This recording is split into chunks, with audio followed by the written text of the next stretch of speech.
Okay, so I have here Coming to Our Senses by Morris Berman, and I think some people already have a copy of that. If you haven't yet been able to get a copy of that chapter that we're looking at here called The Basic Fault, send me a message and I'll see what can be done about trying to find out a way to get people some access to that. This is part of a series by Morris Berman. The first book in the series is called The Reenchantment of the World, is that right? And then this one, and then the final book is Wandering God. Now, there was another book that was done, I guess, somewhere in that series, Twilight of American Culture, which again is just an excellent book. But across all three of these books, what we find, I think, is Berman trying to give address to the way a person feels themselves in the world, and the way that I guess contemporary pop psychology has hijacked to some extent the way that we come to think about ourselves. So much of what Berman, and I'm just going to try to talk here about The Basic Fault. I don't want to get into all of his other work, and I think if people want to do that, they can. But as far as The Basic Fault goes, the title itself, The Basic Fault, he's addressing a kind of schism that comes into human experience that disrupts what I think he's going to call a kind of primary or genuine satisfaction or genuine sort of primary experience that we can have with the world. It's what he'll call a somatic layer, or a sort of genuine kinesthetic experience. I think, and again, also very crucial here for an understanding of Berman's work is that Berman really wants to stress how much ontogeny is very important for human life. That what happens early on in life to people ends up having a significant impact as people grow and develop. Now, and it's more, it's not just this Freudian sort of stuff, like, what happened in infancy has this impact, but it's partly sort of along that line. I think he's very sympathetic to that line of reasoning. Now, I think one of the ways to get at what he's talking about here, again, and this is again, it's a wonderful book here, right? He gives an example about silence cropping up, and this is on page 20. He talks about silence cropping up at a family gathering. And it's not if it does happen, but when it happens, do people feel uncomfortable with it or not?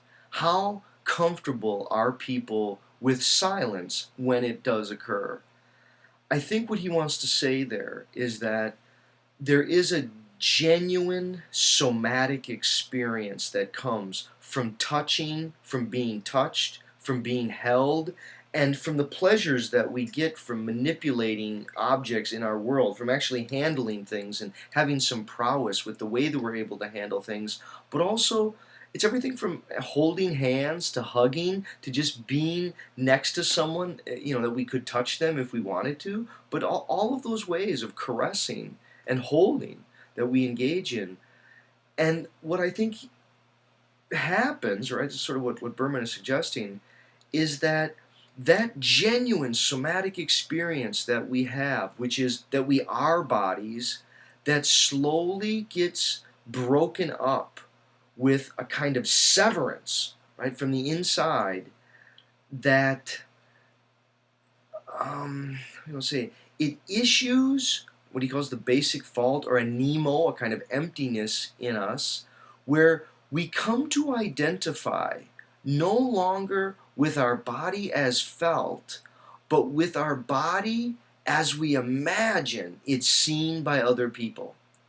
And so what comes to take place here is that we feel a kind of emptiness that we try to regain, but we can never regain that true satisfaction that comes from it's a sort of genuine somatic experience. And I think, it's sort of like the way that, Berman is talking about this. He says here on page 22, devotion to secondary satisfaction is intense precisely because it ultimately provides no satisfaction, and pointing this out generates a terrific amount of rage. If you won't shut up and insist on discussing this issue in public, you are finally going to wind up in some serious trouble, of which loss of employment is probably the mildest form. Success, career, reputation, money, the accumulation of material goods are the most obvious forms of secondary satisfaction.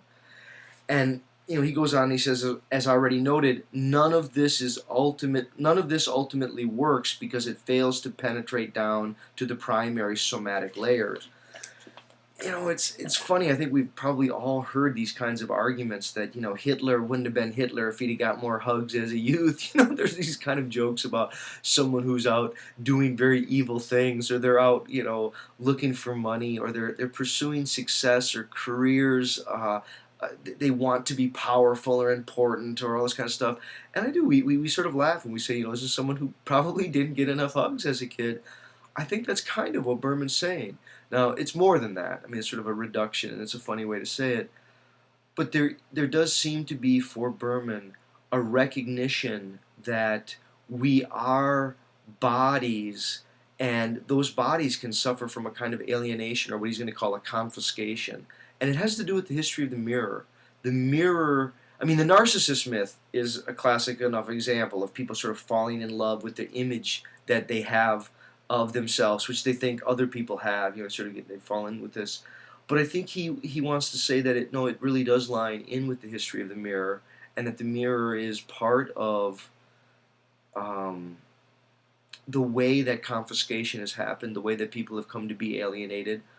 So much of, I think, what Berman is trying to suggest to us is that the pleasures of life come from very simple things. And it has to happen early on in life, right? We need to be well grounded. Some of this can't really, if it's been tampered with at a heavy level, all the way down at the beginning, some of this is going to take, years of dealing, of trying to slowly recover an identification with one's somatic experience. But I do think there are many ways to do it. It's to celebrate touch, contact, to be a hugger, right? To give hugs to people. I guess it's maybe cheesy as that sounds, but to see that so much of one's genuine somatic sense of self can be cultivated through practices of manual dexterity, things like painting, sculpting, juggling, dancing, those things where you use your body and you feel your body accomplish tasks, you feel your body be very disciplined, and you feel your body participating in, I guess, larger identifications with the world. So you lose yourself in those, forms of play. But to really feel oneself body, like try to think about it. I mean, here's maybe a different way to think about it. You're a kid, you're looking down, and boy, it's fun to smash the mashed potatoes. You dig around, oh boy, the mashed potatoes, they feel fun to grab. And your parent says, hey, don't play with your food, don't play with your food. And pretty soon you learn that a good boy, good girl, they don't play with their food, and you learn to sit still. Well, you slowly come to identify yourself with that cultural convention of how you've been seen. And I think it's, for Berman anyway, part of the difficulty is to not let it become, as he says, confiscated, just a deep emptiness. I think we need to find socially acceptable ways to be genuinely somatic or kinesthetic in our being. But it is a recovery of a basic fault, of a kind of separation that we feel from the world. We feel not only separate from the world, but we feel separated from ourselves. And I think that it's intensified with the mirror and with practices of various kinds of reflection. So please, go out there. Hopefully some people are reading Coming to Our Senses, and this is the first of a couple of videos that are going to go on that chapter. Okay, thanks.